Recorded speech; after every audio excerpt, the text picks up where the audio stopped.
After swapping careers with Kobe, rookie LeBron James ended the 96-97 season by getting swept by the Jazz. But being able to fight into the Western Conference Finals alongside O'Neal, Eddie Jones and Van Exel, wasn't that itself a massive success? Besides, at this point, LeBron was nothing more than a rookie, and didn't yet have the ability to dominate a game. But after witnessing Jordan's buzzer beater to finish off the Jazz in that spectacular finals, and after working hard throughout the offseason, when the 97-98 season started, LeBron's overall rating had already risen to 88, and he had initially developed the ability to fight side by side with Shaq. So even though the Lakers didn't continue to upgrade their roster in the offseason, their record still sat in the top two of the Western Conference, second only to Michael Jordan's Chicago Bulls and the Jazz with their two-headed monster.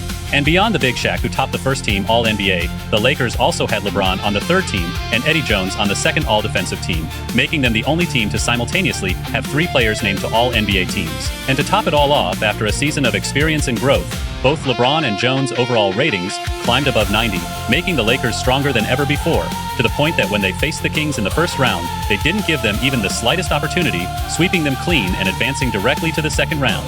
But in the second round, they were undoubtedly going to face a brutal battle. After all, the Spurs' record was nearly identical to the Lakers.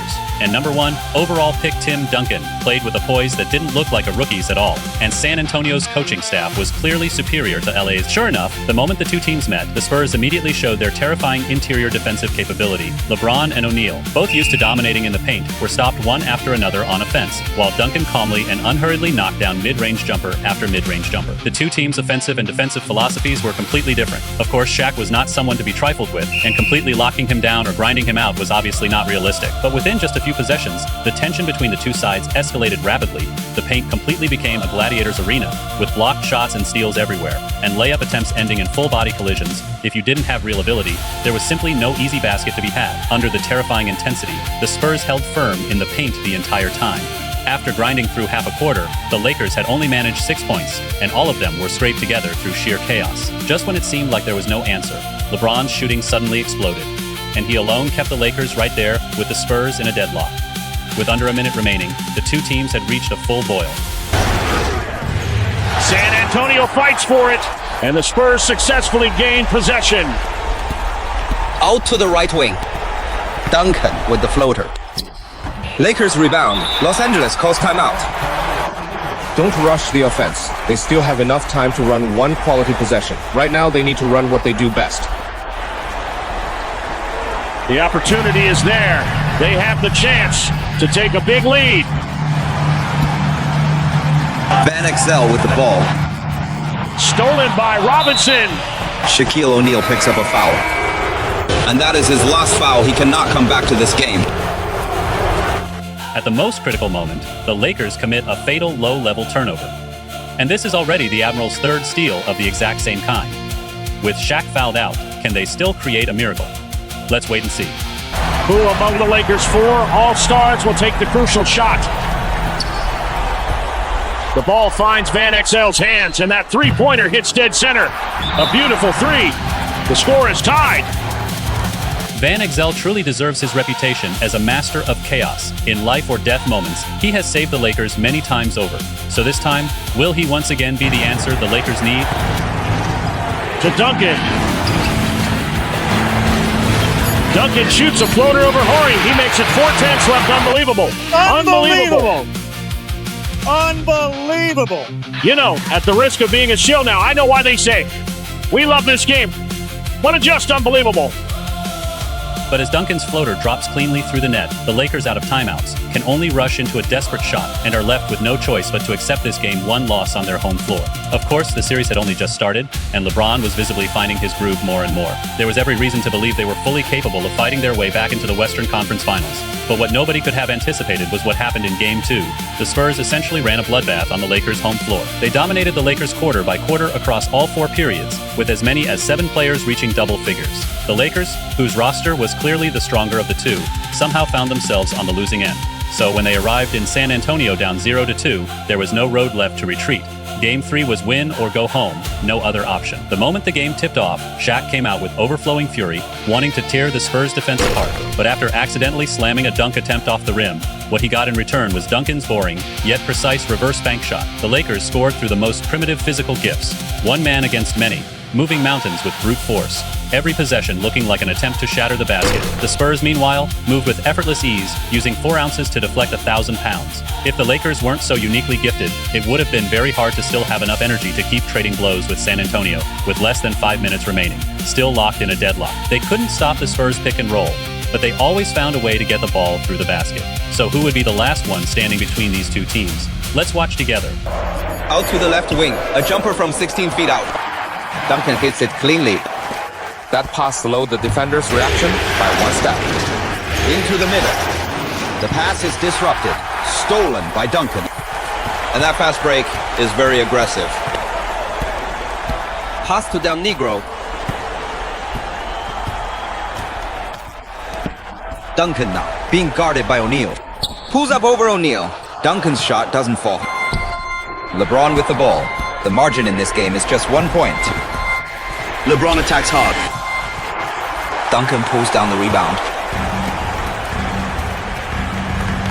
Johnson being guarded by LeBron. This is Elliott. Ball finds Duncan.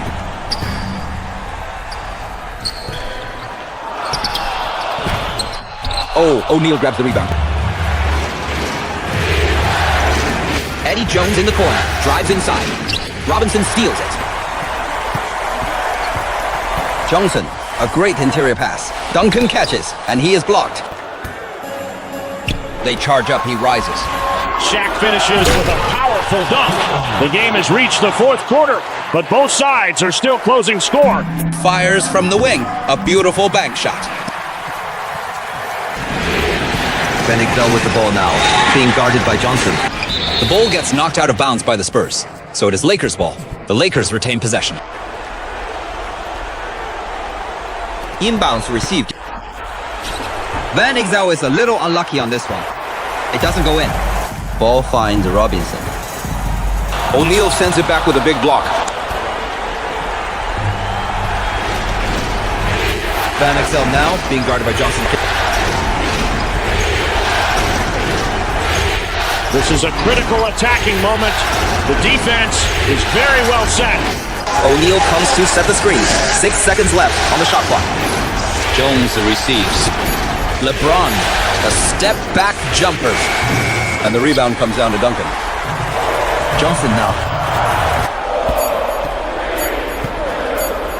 Fires it up. But they get the second chance opportunity. Into the paint. A great steal. LeBron pushes in transition. And maybe this is the best basket of the night. A very sharp red, completing the steal, and then the fast break dunk. This play is going to change the direction of this game.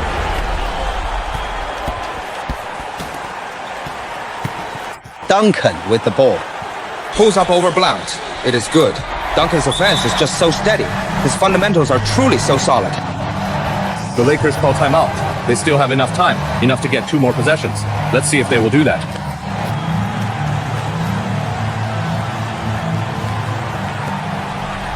Ball finds Van Exel. Passes inside, stolen by Robinson again. Duncan cuts to the basket. Bank shot off the glass. He knew exactly which direction his teammate was running, delivering the ball directly into his path. Dale Harris decides to call a timeout now.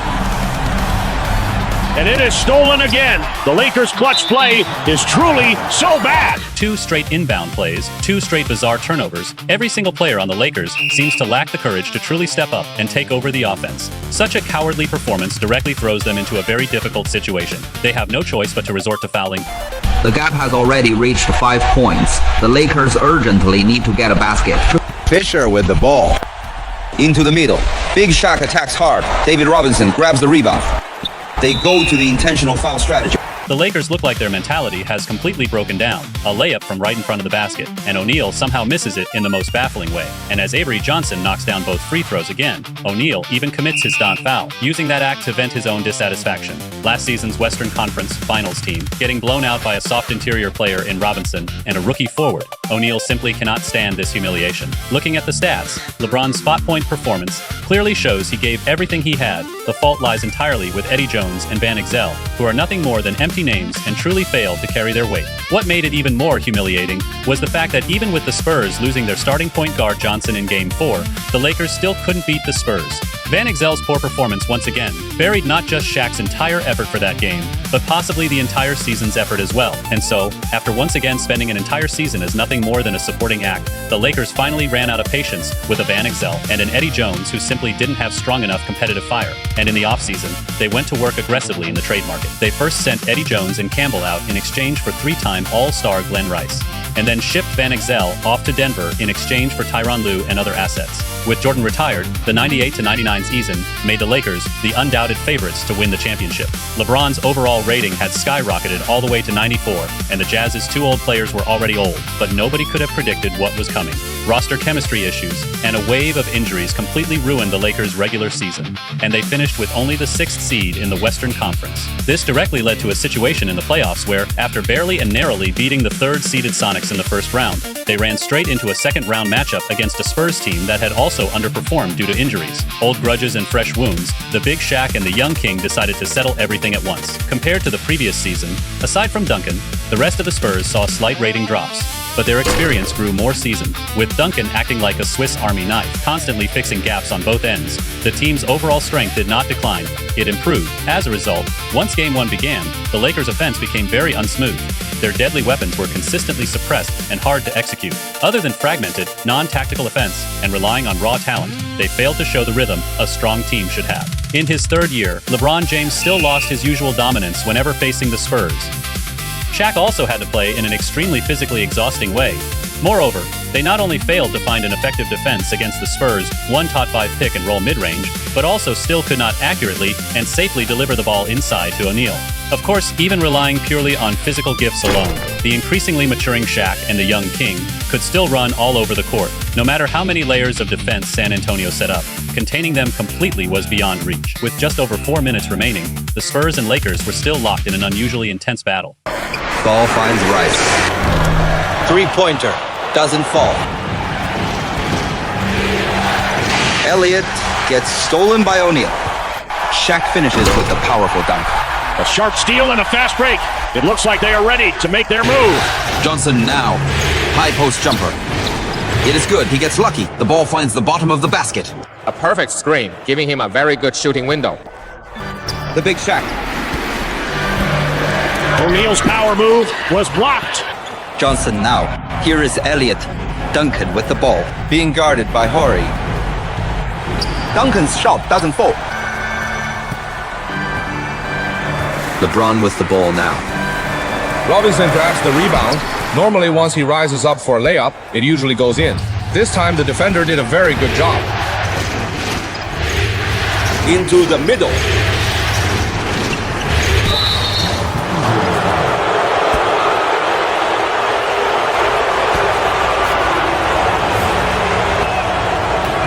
The first free throw is quite good. He converts. He hits both of them. He lofts the ball up. The pass is disrupted. Stolen by Robinson. And that fast break pushes up. A great block.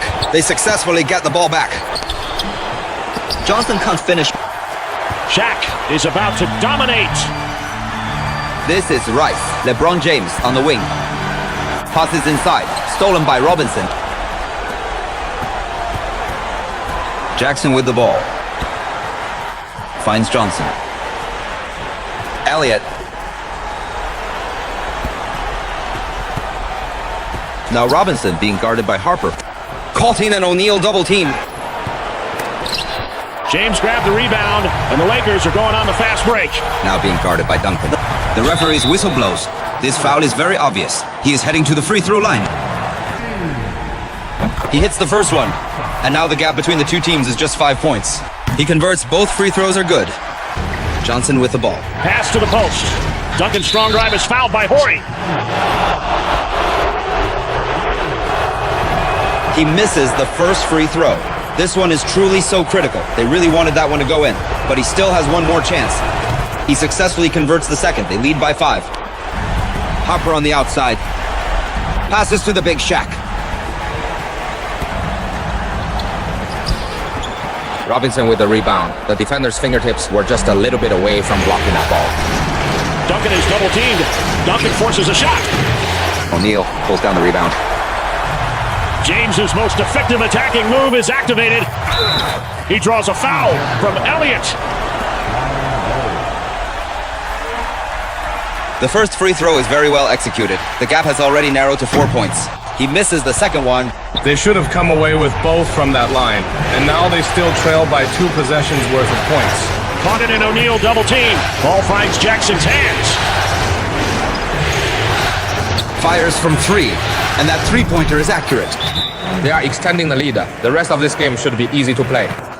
Yes, we've now entered the final stage. A lead like this should let them feel at ease. Ball finds O'Neal's hand. Stolen by Robinson. At the most critical moment of all, the Lakers once again commit the same mistake they committed last year.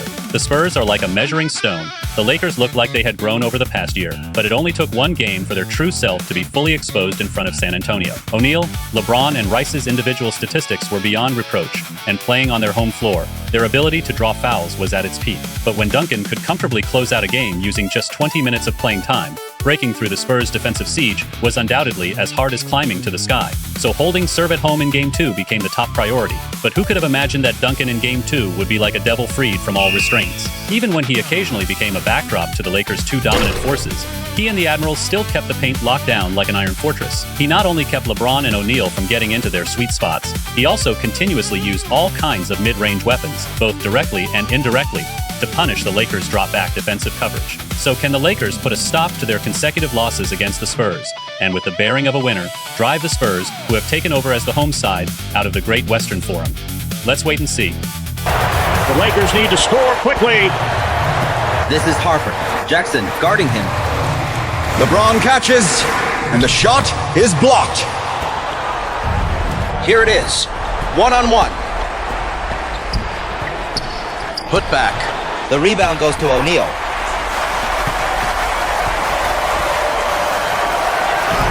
Duncan blocks LeBron. Johnson now. LeBron guarding him. The big Shaq comes up with a big block. LeBron on the perimeter. The referee calls the foul on the defense. He gets 2 free throws. The first one is good. The gap has already narrowed to 4 points. The second one doesn't fall, and that is no small blow to them. A three-pointer attempt. And the luck just isn't there on that one. Harper with the ball. O'Neal comes to set the screen. Ball lofted toward the basket. The pass is disrupted. They are all too poor. The Lakers look like they have fallen into a hopeless death spiral. Every time, the same reason the offense doesn't work. The same reason the defense breaks down. The same reason the passes go wrong. They are even forced to rely on veteran Harper to bail them out. After Elliott knocks down both free throws, the Lakers call an urgent timeout because what comes next on the offensive end is absolutely critical. The Lakers urgently need a three-pointer to go in right now. James drives to the basket, blocked by Robinson. The Lakers are forced to foul now. As LeBron's hard drive to the basket comes up empty, the Lakers have now been on the receiving end of 6 consecutive Spurs scoring runs, and with 2 straight home losses behind them, the shadow hanging over their playoff prospects has undoubtedly grown very large. Game 3 of this series has completely become a do-or-die battle for the Lakers. O'Neal, therefore, carries enormous pressure. After all, when you are called the most dominant center in the game, getting swept again would cause that title to carry a very sarcastic meaning. But what's so frustrating is that his teammates always struggle to deliver the ball comfortably into his hands, and their poor shooting touch makes it very hard to open up enough space for him. The game gets more and more cramped with every possession, and the clock keeps running down. Can they fight back? Let's watch together. 6 seconds left. On the shot clock. Low post attempt. The hook jumper misses. San Antonio leads. The moment the ball is released, the referee's whistle blows. The defense fouls. He gets 2 free throws. The referee charges O'Neal with a foul tee. His second free throw doesn't fall. LeBron on the perimeter. This foul is truly so obvious. He gets to step to the free throw line for 2 shots. He hits the first one. And he successfully converts both free throws. Duncan with the ball, being guarded by Horry. Duncan scores. Duncan's mid-range offense is truly so steady. Rises up ready for the alley-OP. And it is a truly very beautiful alley-OP layup. A beautiful pass. And finally, O'Neal gets a comfortable offensive opportunity. Duncan pulls up over Horry. Duncan's reverse jumper doesn't fall. The Lakers need to seize this chance to cut into the deficit. The Lakers' offense is too forced. The Spurs gain possession. They lead by 4. And it is stolen. Can the Lakers grab this fast break opportunity? What a good chance to cut into the lead. How does that shot still miss? What a pity. Jackson on the outside. Johnson at the top of the arc. This is Elliott. Duncan with the ball now, being guarded by Horry. Duncan scores. They have found the weak point in the opposing defense. Pass to the big Shaq. Robinson fouls, sending O'Neal to the free throw line. The first free throw is quite good. The second one doesn't go in. 1 for 2. Now, this is Duncan, being guarded by Horry. Only 5 seconds left. Horry rebounds.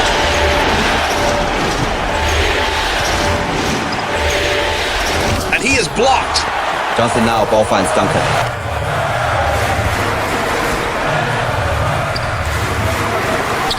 Lakers rebound. Low post. A great layout. He gets the easy 2 points. A great interior finish, a crucial 2 points. Ball finds Duncan again. Rises up and finishes the layup directly.